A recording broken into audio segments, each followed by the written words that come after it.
Bueno, bienvenidos a otro episodio de En tu silla. Hoy vamos a estar hablando con Natalia Gherardi.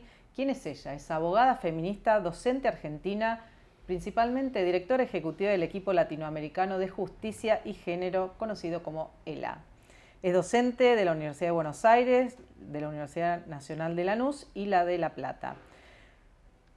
Tiene numerosos artículos, es súper referente para todas nosotras cuando queremos conocer una opinión, saber, tener datos. Así que para mí es un enorme placer y un lujo tenerte en este podcast hoy acá. Gracias. Un placer, gracias por invitarme. Bueno, Romy, nosotros siempre arranco con una pregunta como para conocer un poquito el lado B de quién es cada uno. Bueno, Dale. ¿Quién sos? ¿Quién soy? No sé. Soy una convencida de que podemos hacer cosas para estar mejor.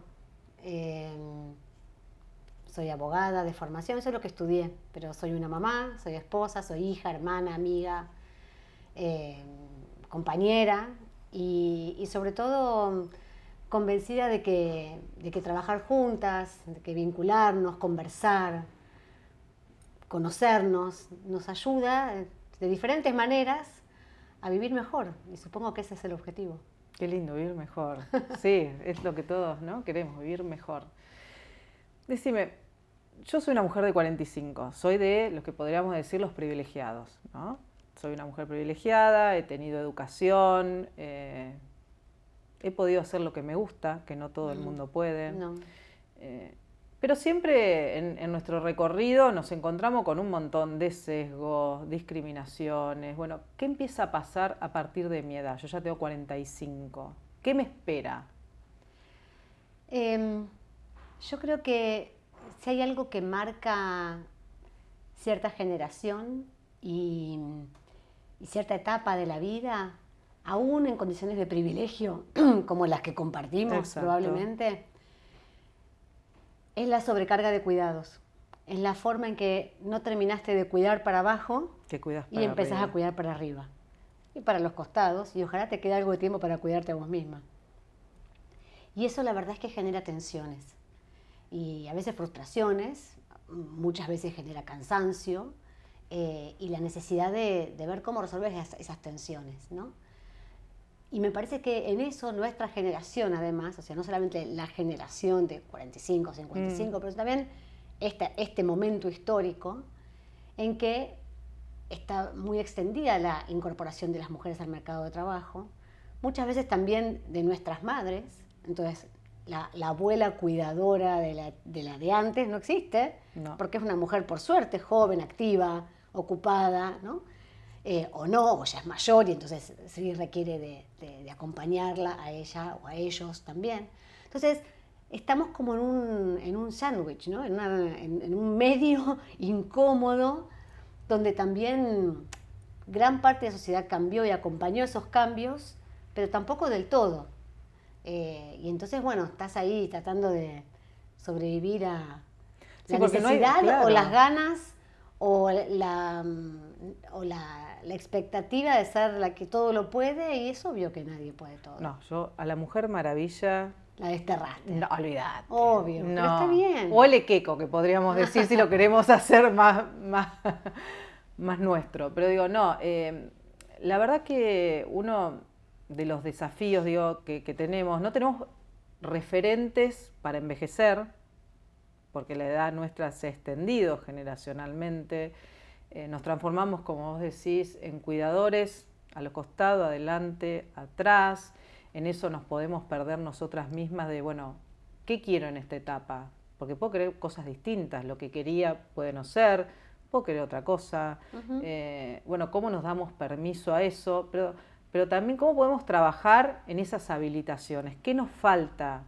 No solo como sociedad para poder generar nuevos consensos. Y ahí depende, ¿no? Creo que justo estamos en un momento particularmente difícil.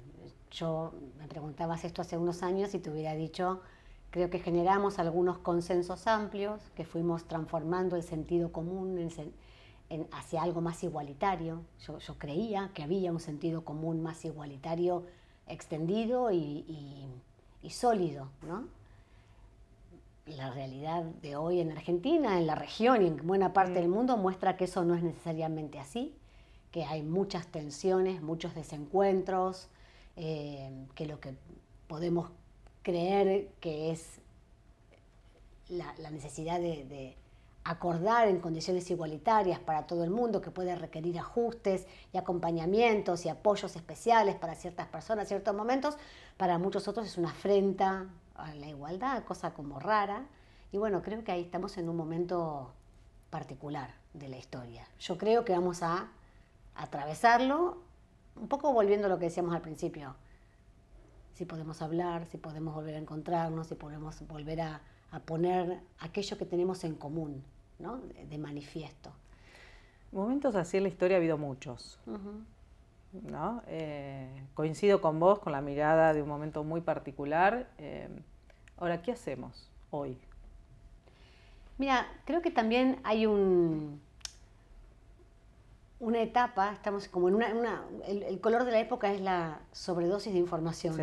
No necesariamente la mejor información, no necesariamente todo lo que necesitas saber. Ni fidedigna siquiera. Exacto, ni correcta, ni chequeada, ni basada en evidencia. Entonces creo que el gran desafío, y también estamos como expuestas y expuestos a tanta información que es imposible procesar, imposible.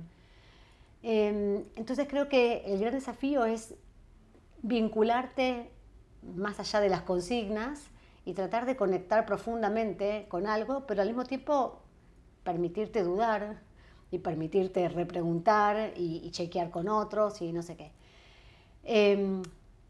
Creo que sobre todo para las mujeres y de esta generación y en este tiempo, en el medio de todas estas tensiones también por ahí aparecen como conflictos que no necesariamente se sabe cómo resolver, donde exacerbar también las diferencias no necesariamente es el mejor camino. Y a mí me sorprende, porque la verdad lo he visto últimamente y me generó como bastante preocupación, como mujeres aún privilegiadas, educadas, con acceso a recursos y demás, están tan desorientadas respecto de dónde están paradas, cuáles son sus derechos, dónde recurrir, cómo preguntar, cómo pararse frente a ciertas cosas cuando hay algo que las moviliza en el plan de vida que se habían trazado, ¿no? Típicamente una separación, un divorcio, un abandono, digamos, una situación de violencia. Pueden pasar, una situación de violencia, situaciones críticas, inesperadas, a veces sí, riesgo de vida. Pero muy problemáticas y a veces simplemente nada, la gente se les enamora y son cosas de parte de la vida. Pero lo frágiles que están muchas, sobre todo, te digo, en lo que he visto, mujeres jóvenes de esta edad, en esas circunstancias que decís, pucha, pensé que esto se sabía. Y eso es parte de los sesgos de confirmación y las burbujas de información donde yo creo que hay cosas que sabemos todas y no, claramente no las sabemos todas. Entonces, bueno, para mí uno de los desafíos también es cómo hacer para que podamos buscar la información adecuada en el momento que la necesitas, de la forma en que la podés recibir, para estar más acompañada y para poder estar mejor. Si nos vamos al mercado laboral, ¿no? En una mujer como vos y como yo, ¿qué desafíos tiene? Bueno, creo que también depende mucho de dónde trabajemos. Depende fundamentalmente de dónde trabajes, en qué condiciones, espacios rurales, urbanos. Totalmente. Mundo corporativo, formal, informal, emprendedora, empresaria. Claro, entonces hay tantas realidades, tantas respuestas como realidades. Creo que hay un desafío enorme más allá de toda esa enorme diversidad que cambia totalmente la respuesta. Hay un desafío enorme de cómo compatibilizar la vida personal con la laboral o profesional, las aspiraciones y las necesidades, las compañías que generás en esos espacios, cómo podés promover espacios de trabajo y espacios de vinculación más igualitarios, libres de violencia, respetuosos. Y no solamente hablo de violencias hacia las mujeres, de violencias en general, espacios de trabajo respetuosos y armónicos en general, sin ser inocente o idílica de pensar que no hay conflictos. No, los conflictos son parte de la vida. La cosa es cómo los transitas y qué haces con eso, ¿no? Y creo que las mujeres en general, porque, por ejemplo, en una estructura laboral, en una empresa, organismo, lo que fuera, como en general siguen estando en los espacios de menos decisión, en los espacios con menos poder, con menos acceso a los lugares de poder, siguen ganando menos, tienen vínculos y networks más frágiles y demás, en general están más expuestas también a esa violencia, discriminación, etcétera, y encuentran menos herramientas para abordarlo. Entonces creo que como en grandes rasgos esos son como los grandes problemas, ¿no? Después, además de los problemas obvios, que es ganar lo suficiente para poder vivir dignamente de tu trabajo. Y que eso te permite tener autonomía económica y también formarnos en educación financiera, que es algo que también nos falta mucho. Exactamente. Bueno, ese es otro asunto, ¿no? La ignorancia que muchas mujeres tienen respecto de las propias finanzas o la organización financiera de la familia puede parecer muy cómodo, nos repartimos las tareas, yo me ocupo de esto, vos te ocupás del otro, pero tenés que saber, tenés que tener acceso a la información, a los espacios, y eso realmente a mí me sorprende, ¿no? La forma desigual en que se reparte ese poder al interior de las familias. Totalmente. Y vos sabés que mientras hablabas, te escuchaba y decía, bueno, ¿cómo conciliamos o cómo equilibramos nuestra profesión con nuestra vida personal? Y hay iniciativas en el mundo como la conciliación en España. ¿Qué mirada tenés de una política pública de ese estilo? ¿Acompaña un proceso donde nosotras podamos crecer profesionalmente y al mismo tiempo cumplir otro rol? No sé, ser mamá, querer ser mamá, sin dejar de aspirar a crecer en el trabajo que tengo, si soy emprendedora, que crezca mi empresa. ¿Considerás que son políticas que han funcionado o qué ajustes hay que poder hacerles? Mira, son políticas que tienen mucho tiempo de desarrollo. En Argentina te diría que hace, no sé, por lo menos 20 años que hay iniciativas de diferente tipo, con diferente profundidad, más de 20 años. Y fueron principalmente traccionadas en las grandes empresas por las casas matrices. Exacto. O sea, eran las casas matrices, ¿no? Como la compañía madre en el país del norte global, donde fuera, que decía, para mí es importante que ustedes incorporen parte de esto. Ustedes no tienen mujeres en lugar de decisión, empiecen a promover espacios más proclives al crecimiento de los talentos femeninos. Estamos perdiendo la mitad del talento disponible en el mercado por no atender a estas necesidades que pueden ser distintas y demás. Y ahí empezó todo un proceso, sobre todo en las grandes empresas, de empezar a mirar hacia adentro cómo promover el crecimiento de todo el talento. La verdad que también era como una decisión económicamente racional. Totalmente. Si estás invirtiendo en una profesional joven durante 5 o 10 años, después elige la maternidad o lo que fuera, y vas a perder ese talento en el que invertiste 10 años. Bueno, no tenía ningún sentido. Entonces eso empezó a cambiar y para muchas empresas tuvo una mirada positiva, un resultado positivo bien interesante. Por supuesto, una cosa es la política que puedes implementar en una gran empresa y otra cosa es en pymes o en emprendedoras o mismo la vida que podemos hacer las profesionales independientes que no tienen esa estructura, digamos, de acompañamiento. Exacto. Entonces ahí es donde empezaba a pensar, bueno, en realidad lo que hace falta es pensar una sociedad más igualitaria en términos de cuidado, aspiraciones y demás. Y también permitir la elección. O sea, muchas veces conocemos historias de mujeres jóvenes en edad, que empiezan a tener edad reproductiva o deciden casarse y demás, o están en pareja, entonces alguna persona jerárquicamente superior piensa, esta mejor no la promuevo porque seguro que después va a tener hijos. Capaz que no es su plan. Que no es su deseo, y no tiene ninguna intención de tener hijos. Y a nadie le preguntó.